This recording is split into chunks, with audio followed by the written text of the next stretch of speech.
Welcome back to the Going OB Golf Podcast. You just putting your lippy on, Daniel. Do you know before we what? speak. That was such bad timing. No, it was perfect timing. My lips were so dry. And I was like, I think I might just put my lips on. So sorry, I apologise. Go for your intro. That's all right. What better intro could we come up with that's not Danielle putting her lipstick on? So, yeah, as you can now hear, Danielle is back again. As promised, she was going to come back on and have a chat with me about the Solheim Cup that took place this weekend. Unfortunately, not the result we wanted on this podcast, but certainly lots of talking points. So now that you've got the lippy on, how's things? Things are really good. Yeah, it was fantastic to watch the Europeans and the Americans.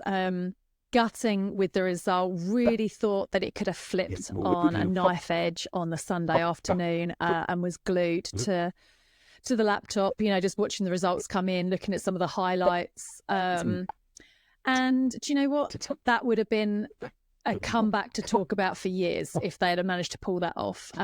Some, hold-out shots from the fairways, some, fantastic talking points like I'm sure that you're gonna bring up a bit later. So I think the girls can be really proud of themselves. Obviously, it would have been fantastic to get a win. They were more than capable of getting a win. Just a bit of a sluggish start, I think. Yeah, and then once you're behind in these formats, it's difficult to claw it back. And then your pal Laura Davis is the vice captain as well. She was. Yeah. I heard her congratulate. Was it Georgia Hall when she came off yesterday after winning, and she's like, you never even gave her a sniff there. She was like, you were all over her from the very beginning. And do you know what a fantastic? I mean, I was absolutely elated to see her get such a win over world number one. I mean, absolute fearless golfer. Brilliant to watch. I really, really enjoy watching her play golf. Yeah, she is. She's kind of come into her own this year, and she was unlucky at a couple of the majors.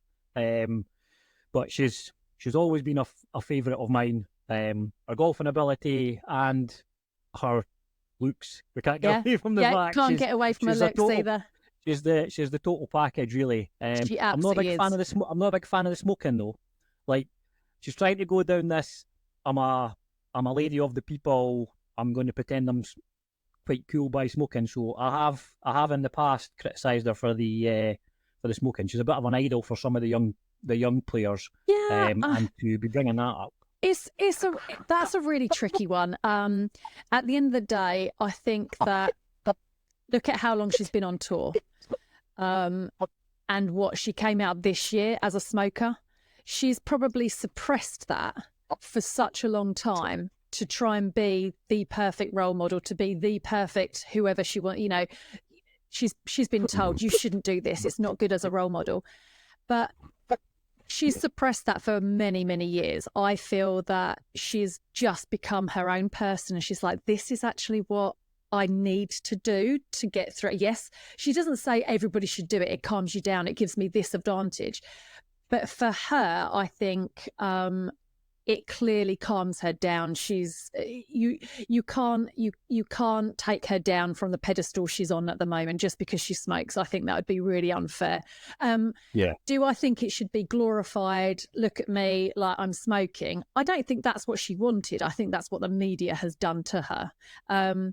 So as much as I'm a non-smoker, I don't condone it. I've had a cheeky few cigarettes in the past, but I think that regardless, she's a fantastic role model. She looks after her body. She works out. She's a great advocate for a healthy lifestyle. It's just this side of her that she couldn't probably suppress, and she feels that maybe that does help her on the golf course. She's certainly had 2 fantastic seasons. Well, more than.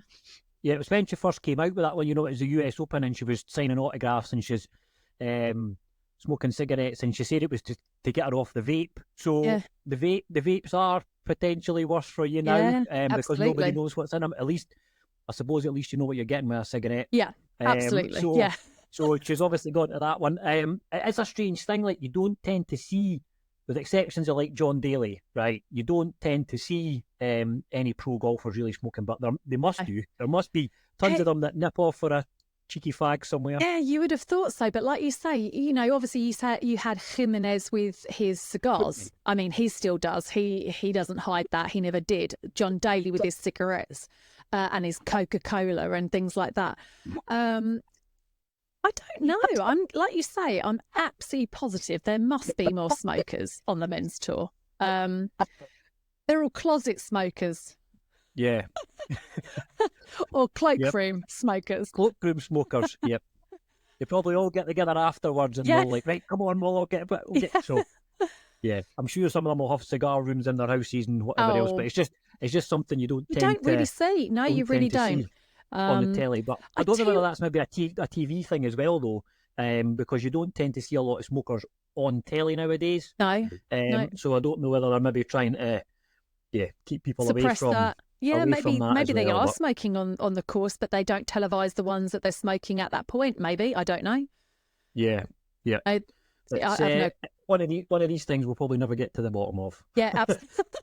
Closely guarded secret of the tour. That's what's happening. Yeah, absolutely, and probably other guarded secrets. But hey, that's probably another podcast. Yeah, exactly. We can get to that in due course. So we'll go back to the start of the Solheim then. So before it had even kicked off, the Americans had started their attempted wind-ups or weren't happy about something. So I know you knew a wee bit more about that than me. If you want to give us a bit of a rundown of Housegate.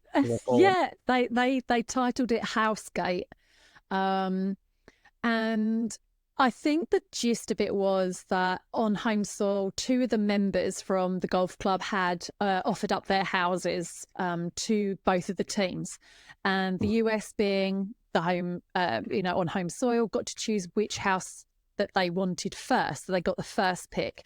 So naturally, they chose the bigger house that had the veranda, that had the seating, that had, it was just bigger and it was better. Everyone would have had more room, etc., etc. And so the other house just got issued straight over to the Europeans.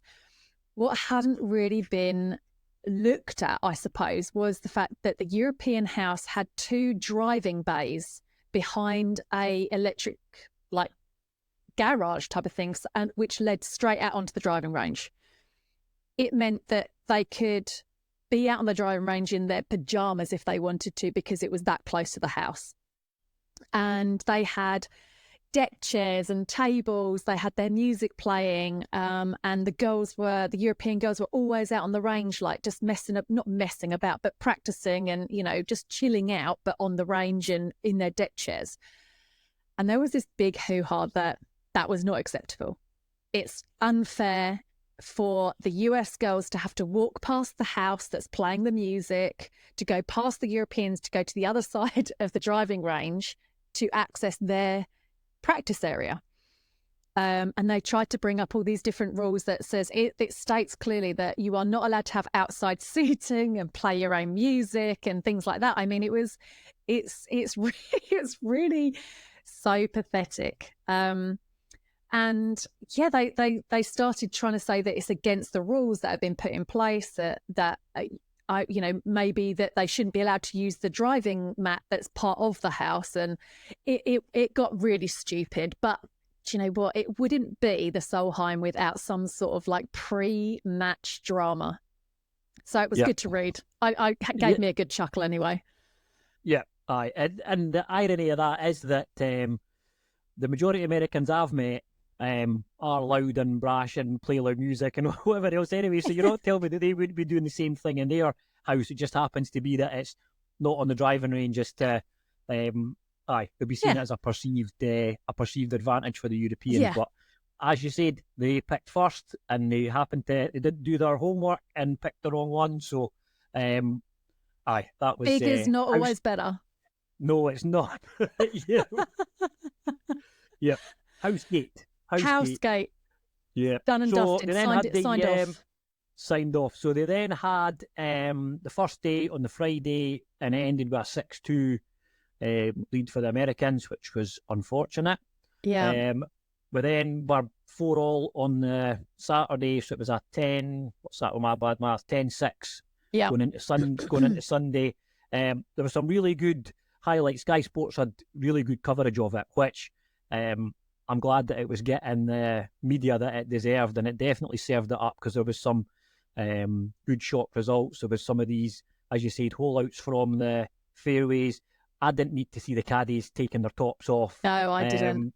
And celebrating. I think that was something to do with some sort of a bet they made. If someone holes out from here. Yeah, I actually read the article today because it came up on my feed on the phone. Like, was I interested in this? So anyway, I read it, and it turned out that on that tee box, the caddy had said, "Oh, if one of you holes out from the fairway, I'll give you $500." And the other caddy said, "No, even better. If one of you hole out from the fairway, I'll take my top off." So they were like, "Yeah, definitely."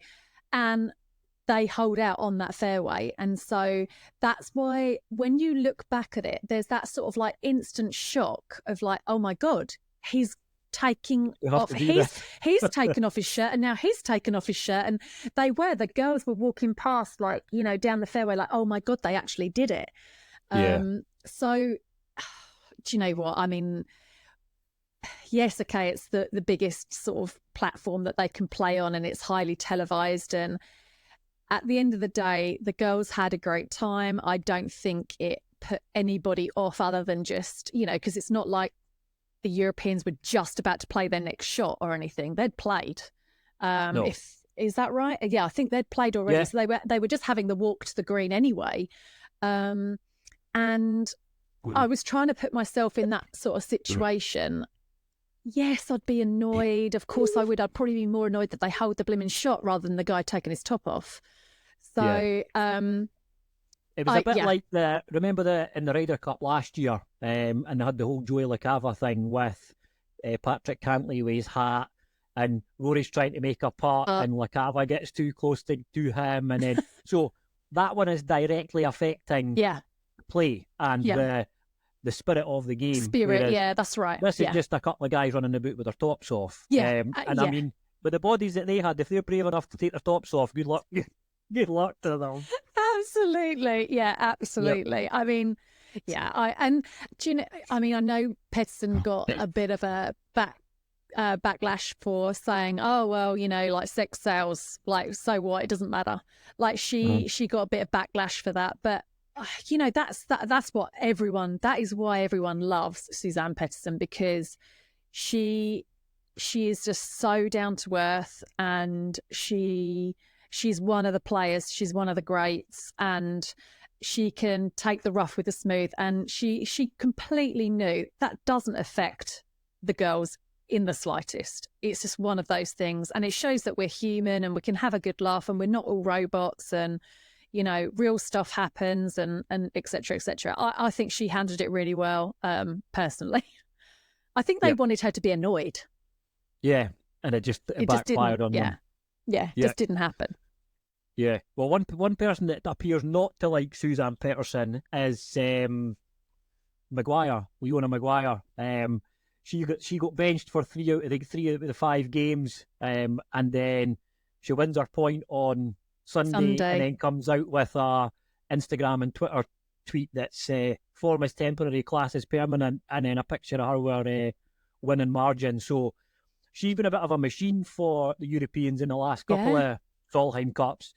Her match play record's phenomenal. Oh, just phenomenal, yeah. Yeah, really good match player. And it's really she gets sad. Benched for those.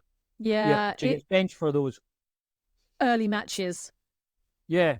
So she's then not got a chance to kind of show. Would she have made a big difference? I don't know. It's one of these decisions that the captain's got to make. But I don't think that'll go down well with Suzanne, because, you know, she's obviously tried to put the best team out and do what she thinks was right. Yeah. And then when one of your own's biting back at you, it's not nice, is it? No, it's.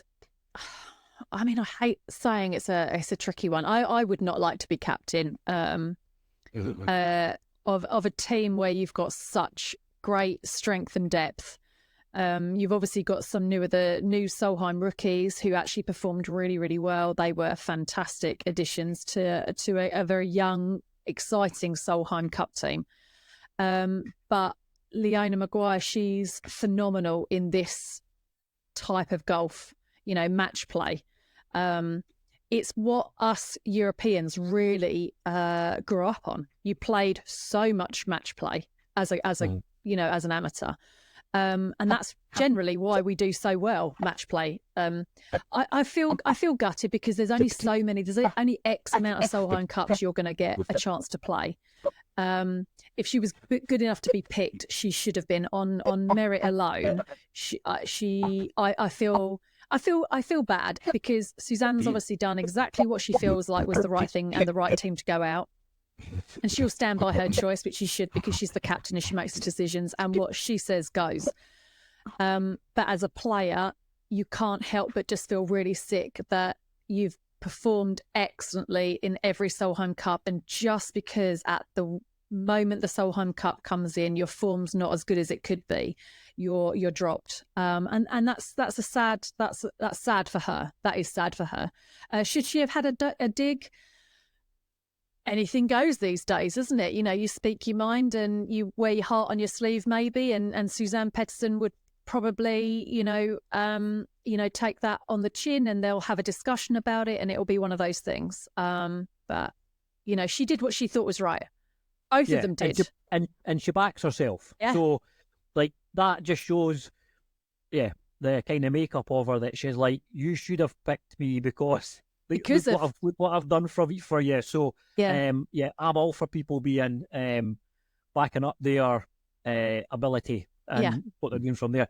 It was kind of similar to like Justin Thomas with the Ryder Cup the other year, where they had that thing on Netflix and he got picked ahead of Keegan Bradley because he's one of the boys, and he was his previous record, and then he did go out and actually have a good Ryder Cup. So it wasn't that he justified that pick, but it's difficult when you've got to pick 12 of the best, and do you go with current form or do you go with who's never let you down in the past? And or who shines? Who shines in that format? Because let's face it, match play is just such a different format. My foursomes partner for the county, she's American, and she has never really played match play, and it's such a different mentality. So it doesn't really matter about form. You can kind of go out there and be completely free. You can just go out there and be aggressive and all of those things that you almost can't be in stroke play. But it's a really, really tricky one. And I feel for both sides of the argument, or not even an argument, because it hasn't been an argument, but both sides of the decisions were gonna be tricky. Yeah, they were. What's your match play record like? Bad match play wise, or No, I preferred stroke play, and that's why I fell into being like professional golfer. Because I just felt that my best results were always through stroke play. But as I've come back into golf, I really, really enjoy the match play, purely because you can have those really bad shots and it doesn't matter. Because you can just okay, that's done and dusted. I'll just tee it up on the next and I can forget about it. So I actually really like it now. I much prefer it now than I did. Yeah, I'm a much better match play player than I'm a stroke play player. Like, I can beat the person I'm playing, but I beat myself up when I'm playing stroke play. So we had a 2v2 at Gullin. I don't know if you know the courses up at Gullin, down the coast here in East Lothian, on Gullin 3 on Tuesday. So it was a return game against one of the other forces that we were playing, and it was match play, but it was Stableford, but best ball score thing. So me being off at 18, I'm getting a shot a hole. So I was like, I'm just going to play bogey golf here. So I was consistently getting twos, but then I'm rolling in putts from all over. I just could not miss. Oh my God, I was nice. really, really good. But it's because I'm like, right, that's fine, because they're there, so I know where I need to maybe get inside, or I'm going to try and let them putt first, and I'm going to, you could be a bit more like strategic. Yeah. And you play it properly. And actually, see, when I then try and like work out scores on the back of that, my scores are actually lower when I'm not thinking about what the score would be. Do you know what I mean? Yeah. If I had the card in my hand and I'm trying to, like, that was a 5, that was a 6, as I'm going along. But at the end of it, when I'm maybe 3 or 4 up or whatever I've won it or lost it at, I can count on my scores. My scores are always better because it's, as you said, you're freed up, you're playing the person, not playing the course. So, Yeah. I definitely prefer match play. And in fact, my pal Alan, we were supposed to be going up to play Creef. I bought him that for his birthday last year. We've just not quite got it organised yet. But Right. he's a lower handicapper than me, only by a little bit, right? And he continues to remind me of that. However, he has never beaten me at match play.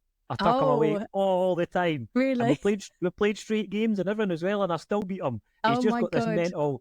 mental block that he cannot close the door on me. That is exactly the same as my brother. My brother is a really good golfer, but the moment he plays against me, he just crumbles. We say that he turns on the old gas tap, and if he's going to listen to this, he's probably going to challenge me to something very soon, I'd imagine. But yeah, he just can't beat me, and it's awful because I play off the same tees as him, and I'm a girl, so. So you're not even getting an advantage of playing the forward tees. No. Good stuff. Yeah. So yeah, anything else jumped out at you from the Solheim or?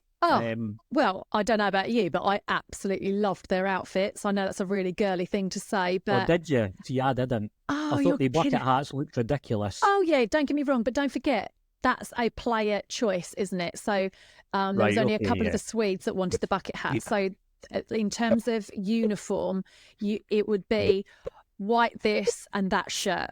And so if you look at the cut of the shirt that like Saganda had to... Georgia Hall and Charlie Hull, they were different cuts of t-shirt. They were the same t-shirt, but they were different cuts, and they did that really well because obviously Charlie likes it tight. She likes the skirt short. She likes to have either a visor or hat or whatever. I don't think she wore those this time, did she? Anyway, but the Swedes She had the visor on. But the Swedes like the bucket hat, so. They and some could wear the white skirts, some could wear the white shorts. Then they had the pink shorts and the pink, and I just thought that they had their uniform, but they had the choice to have it in the style that they would feel comfortable playing. Right. And I thought that was excellent. You had girls with the tight shorts, you had girls with the slightly longer shorts. Even when you look at their catwalk, when they had the opening ceremony, they had those amazing white blouses on with the slightly high flat-fronted slacks. And then they had the blazer, the done-up blazer with nothing underneath. Well, obviously they'd have a bra, but they'd have they had that, and it was tailored to how they wanted that jacket to fit, whether they had it slightly baggier, whether they had the blouse tucked in or out. And I thought they did that really, really well. I've never been part of a team where you've had that sort of flexibility to have your sort of style in a uniform that you've got to wear. So I thought it looked fab. Yes, the bucket hat, not for me. But I think that they allow the uniform to suit the player, so you don't feel like you're all trussed up. You can still play with the freedom that you're comfortable in the uniform that you've got to wear. I think it's brilliant. It's a uniform, but it's your uniform. Yeah, exactly. It's tailored to you. It's the style that you would want to have, and I thought it was fantastic. Yeah, well, I obviously had it on the telly, and my wife, she hates it, but she was sitting watching bits of it, stuff like that. She's like, "Oh, their socks are cool. The American ones in particular, with the stars and stripes one and stuff." Oh, I loved those. I absolutely loved those socks. Yeah, no, I didn't want to like them. I know it's difficult. It's a really difficult pill to swallow. That I didn't want to like them, but I kept on. As soon as I saw them, I was like, it's American. Oh. But it was. They also looked fantastic. Yeah, you'll get yourself a pair, eh? You'll be able to buy them on the website. Yeah, we absolutely will be. No doubt my American foursome partner, Ali, will buy me a pair just to spite me and ask me to wear them. And you will, because you're a good partner. So yeah, exactly. Absolutely. I'll take one for the team.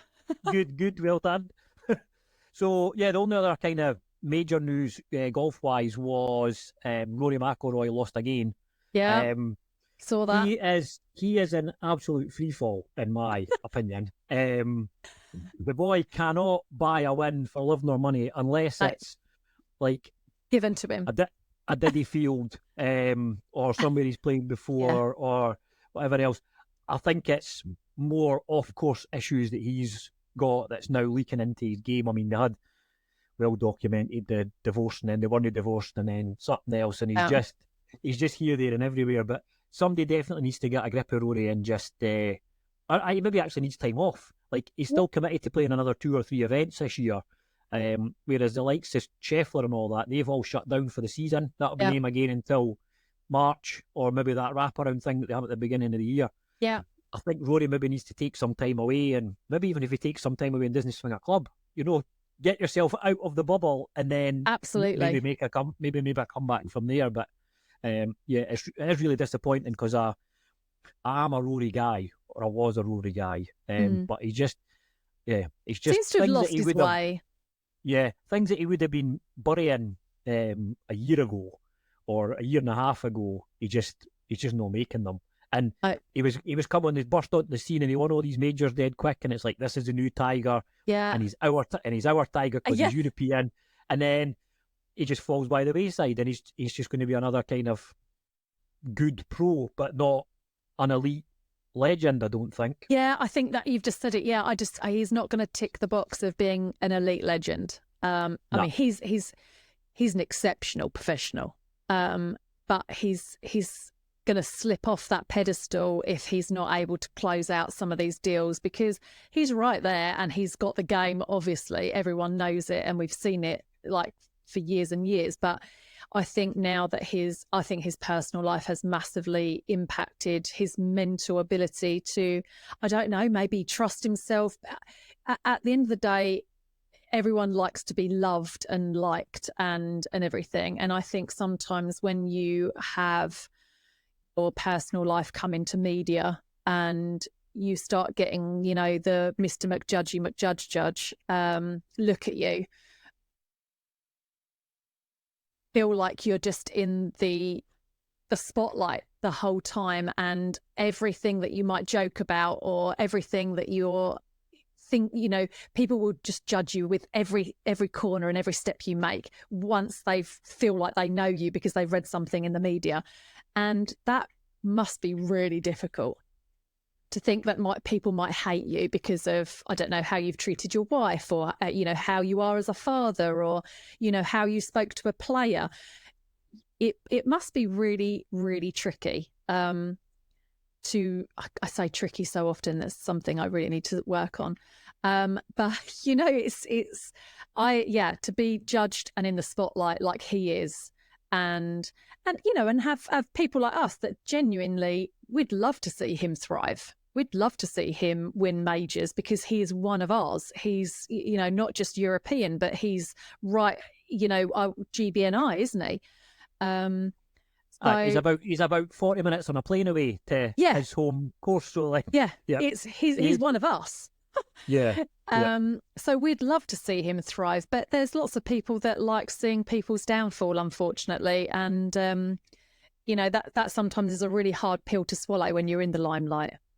No, it's not been easy for him. I don't think all the being the poster boy for the PGA Tour and then getting hung out to dry. I mean, we could talk about that for hours, but I don't think any of that'll have helped him. No. So he lost out to Rasmus Højgaard. I always get the twins muddled up, but it was Rasmus Højgaard. John Ram won on Live, so he's back another 18 million on top of the 250 million that he had and whatever else. And you'll need to go Google the ring that he won, Danielle, for winning it, because it is it's horrendous. He's won ring he won as a ring. Ram. I better be careful. I watch what you're googling. Put live individual championship ring or something. It'll bring it up. It's not the nicest. Is it not? No, it's like dual encrusted, and it's got a ball marker in it. Oh my God, are you kidding? A hidden QR code that says shocking. It's like an American Super Bowl ring. You know how they have these like college Super Bowl rings or college football rings, champion that is horrid. Rings. That is absolutely horrid. I was going to share my screen just so they could see it, but you've got to Google it. That is absolutely disgusting. Yeah, I don't know who's come up with that or how much they've paid for it. Because that'll not be cheap. That'll not be a cheap one either. Oh my God! Let me just say, I bet I can find it. Oh no, it just comes with the casual $18 million bonus. Oh, is that what it Oh, is? Right, okay. yeah. So he So, gets the $18 million, and then this ring, which, yeah, there's mhm. enough stones on that. There's probably a couple of £1 million worth, I would imagine. So, That is yeah. mental. That is, And there's pictures of him with this pink. He wears it on his pinky, and he's like put his hand out, as in like, look at my pinky ring. He just looks so uncomfortable. I think my opinion of John Ram is, I think he's jumped because he thought he was going to be the one that was going to break the war between the two war of them and between, put them yeah. both together. And it's not happened, and he just looks thoroughly miserable being stuck over there. I mean, he's absolutely loaded, and he's now got a new piece of jewellery, but I can't see him wearing that to go to Tesco's or Asda or Morrison's or other Uh, supermarkets are available. But yeah, I can't see him using it yeah, to go shopping. other supermarkets are available. Yeah. Let's see if I was, there we go. Look, I'm going to share that bit. See that? See, look at him. Who do you think he is? Look Some at that. I mean, he looks some fairly rapper or happy, but yeah, well, I don't know. I don't know. But anyway, that's enough of that. We don't need to see that. That looks no. terrible. I think Um, he's dying inside. I think yeah, he might look happy on the outside, but he's it's secretly like a dying inside. genie in the bottle. He could probably rub it 3 times and disappear inside. Yeah, no, You it's know, pretty horrendous. It'll that's probably be one of these ones that you would put in the trophy cabinet, and people will know you've won it. So yeah, when they come to the house, you'll be like, "Oh yeah, that's a live ring." But actually, this is the claret jug, and this is the one that means more to everybody else. So absolutely. at least you get to see the ones from there. Yeah, So that was just a bit of a roundup of kind of the extra stuff yeah. that was happening on the tours. But I want to talk before we get finished about Rick Shiels. So Rick Shiels is arguably the biggest golf influencer, YouTuber. His videos do millions of views. I would say he's probably very well respected in the world of like club reviews and whatever else. I do watch his stuff. Some of it's quite entertaining. He does things with Peter Finch and with other YouTubers. He's done roads to trying to qualify for the Open, and his content is generally good. However, today he's released a video which is called I Play 9 Holes at the Worst Rated Course in the UK. Now, this is a thing I've seen in some of the American YouTube channels, but he's basically found a golf course which is like a 1-star rating, which is in the middle of a like national park out just outside Manchester, Right. and the course is horrendous. Right, the views he's given of it, the tee boxes are all bare. There's no sand in the bunkers. The greens are like fairways and whatever else. But he highlights in the video that it's struggling to get people on. It only costs £7 to get on it. It's struggling to get guests to come. It's struggling to get members.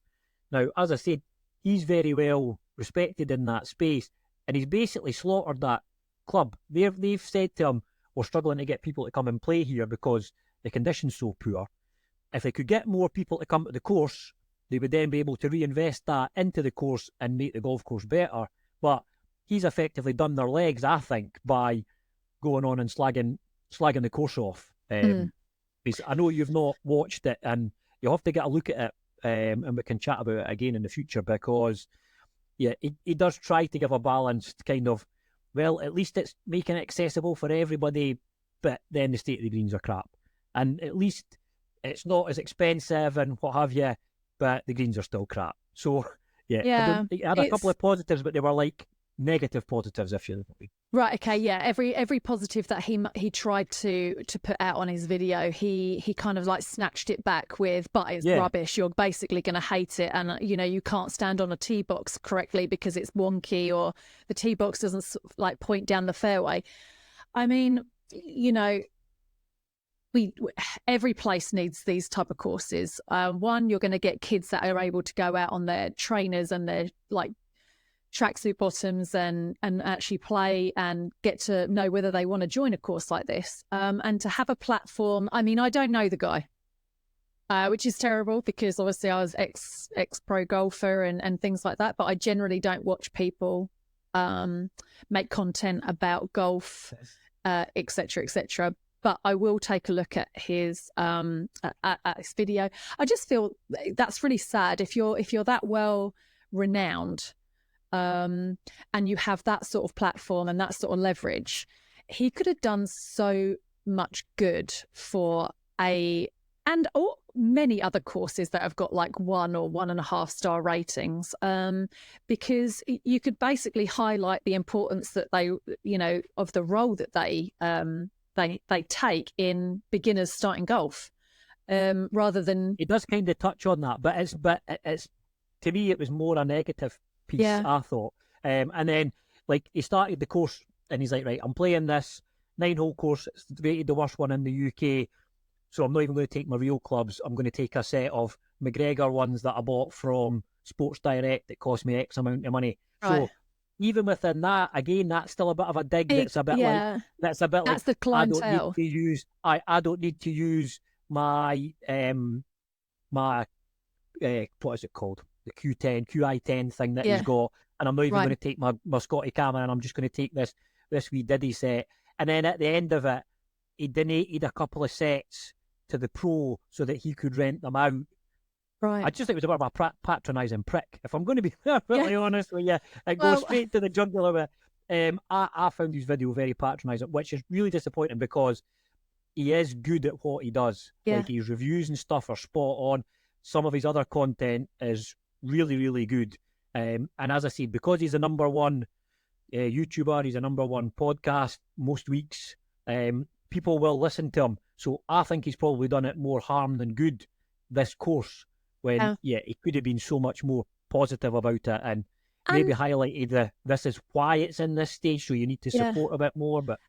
And not only that, but on a completely different level, think about the families of the people that work at that golf club, because there's going to be someone that has to work there, whether it be the golf pro, whether it be a form of greenkeeper, whether it be a receptionist. If you're almost picking holes at a golf club like that and saying just how terrible it is to a degree, that's really embarrassing for those people that work there. That's how they earn money. That's where they go every day. And if someone's ripping it a new one, that's not very nice to do that to people that have to turn up to that golf course every day and try and do the best that they're doing so that people can at least access the game. That's really poor in my eyes. I think it's not just about slagging off a golf course and what reviews it has on Google or any other search engine you might use, but it's what those people that work there, that's what they do as a living, and it should be respected regardless of how bad it is. They turn up there and they try to do their best for that in maybe an underprivileged area. I don't know because I haven't watched the video, but I think that's probably a bit short-sighted on maybe how his video will make those people that work there feel. Yeah, I mean, he spoke to the pro beforehand, and the pro was like, "Oh well, we were doing all right, and then COVID hit." The same with every course. The COVID hit, and then we had these problems, and we didn't quite recover from it and all that. But I just thought he could have done that piece a bit better. There's like people walking across the course because it's part of like a national park type thing. Like so there's people walking across the course with the dogs, and he's like, well, it's a bit dangerous, and I maybe expected that because it's not quite elite. So I just, as I said, it was a bit patronising in my opinion, and this is what these forums are all about. Yeah, you're allowed an opinion with this. Just because Rick Shiels says it's not a good course doesn't mean that you're not going to go out with your pals and have a good time playing it. So, you'll need to give that a watch, and we can we'll discuss do. it Absolutely. at a later date. And I might be picking it up completely wrong, and if that's the case, then Rick, I apologise. You're not patronising, but at the moment you're very patronising, and I'm sticking to my guns on that one. So. And I haven't watched it, so I'm just like, putting my 2 pence worth in. Yes.